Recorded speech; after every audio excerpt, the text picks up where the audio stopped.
Tamiya fans, thanks for tuning in. This is part 2 of the True Buggy TT02B build series. This is where we're actually going to get in and start building up the kit. So step 1 here is actually telling you to start charging your battery pack, which is optional, I guess. We're just going to go to step 2. Step 2 is to assemble the spur gear assembly. So we go to our E-parts here, and right off the bat we got to change something. Tamiya has given us a whole set of plastic and brass bushings. Why they do this, nobody knows. Maybe we'll never know. We know we don't want to use these. Bushings can work okay, but the difference in friction is huge. User CAGEMAN, or maybe it's CAGEMAN, I'm not sure, does an excellent demonstration video showing the friction difference. In my case, I kind of have a mix. I'm going to choose to use the rubber seal bearings in the wheel area where it's going to be exposed to dirt. I'm going to take the metal ones and I'm going to put these on the interior inside the drivetrain of the car. Here's our shaft for our spur there. I'm going to drop one bearing on. And here, out of our G parts bag, we have a very important part. Gear bag 3, GB3, and it's called the spur gear stopper. Now, I like this a lot. Grab one of these pins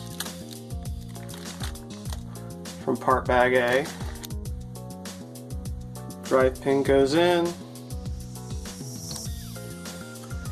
Spur gear has a keyway for the drive pin, and it slots into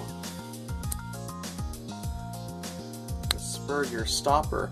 Now the spur gear stopper goes over that projection in the middle of the spur gear, and it holds it on there. It holds that pin in there very securely. In the DFO2 there was sort of a washer, and that washer could fail. I don't know if it was flexed from running the chassis hard with a lot of power, or if it was just excessive wear, but I've had that washer fail. The pin starts backing out. The pin then shreds out this keyway, and I've actually eaten up a couple of spur gears that way. Otherwise, the spur gears are super rugged.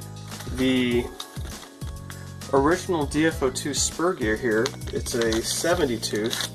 The DFO2 and the TT02B here, they don't have a slipper clutch. So people get a little bit worried about stripping out their spur gear teeth. Well, let me tell you, this is a beefy spur. I've actually not had that issue, and that's running with pretty good traction with pretty good power. This is a spur gear from a B4.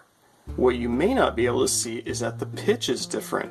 They look really similar, but this B4 spur gear is like a regular 48 pitch, and the Tamiya gear here is what they call 0.6 mod pitch. So that means you will have to use 0.6 mod pinions. So this system of capturing this with a cup, big improvement already over the DFO2, and we're just on the first step.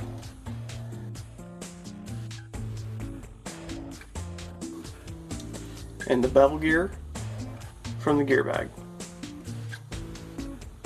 Alright, so that would be a complete step, except for one thing. This is the TT02 high-speed gear set from Tamiya.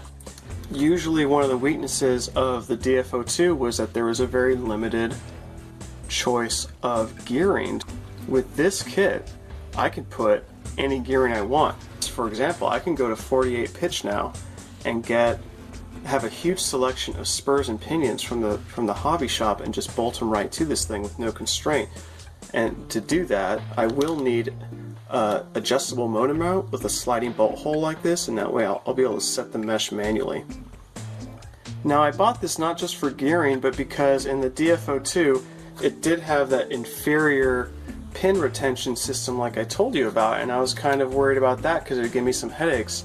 I'm going to say if you don't need the extra gearing choices of the high-speed gear set, you could probably just stick with this. I'll test it in the future, but I think this is going to be fairly reliable.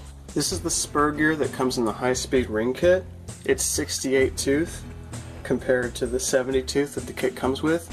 Keep in mind that I'm going to have with this kit a choice of many different spur gears, including steel ones, and you don't have to worry about the gear then.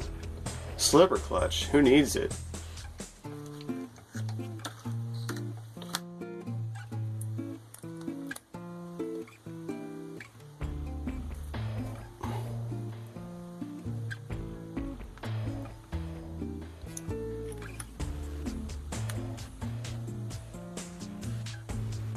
Looks pretty tidy, right? I like it.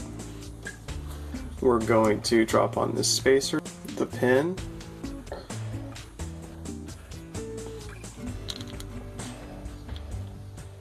Wait a minute.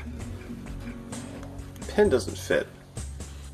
That's because the kit pin is 10 millimeters long. High-speed gear kit comes with a pin that is 9 millimeters long. Go figure. Put that in, and fits like a glove. Beautiful, huh? Bearing drops on here.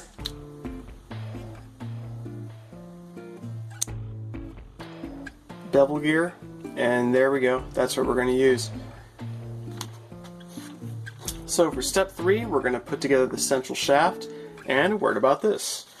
One of the most popular upgrades for the TT01 and DF02 was to get an aluminum central shaft. So everyone liked to get an aluminum center shaft. It's only about 10 bucks. I never got that aluminum center shaft. I was going to when the lame plastic piece that came with it broke. Guess what? Never broke.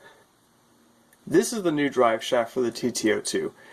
Just in the fingers, this is far, far stiffer. It's actually shorter than the other one, which also means less flex. I think we're going to have no problem at all using this shaft for a while. If it fails or gives me trouble, I'm happy to upgrade it to an aluminum shaft. Other than that, there's not much to see here. We're going to drop a couple of bearings onto this shaft end here. We'll put the bevel gear from the gear bag on there.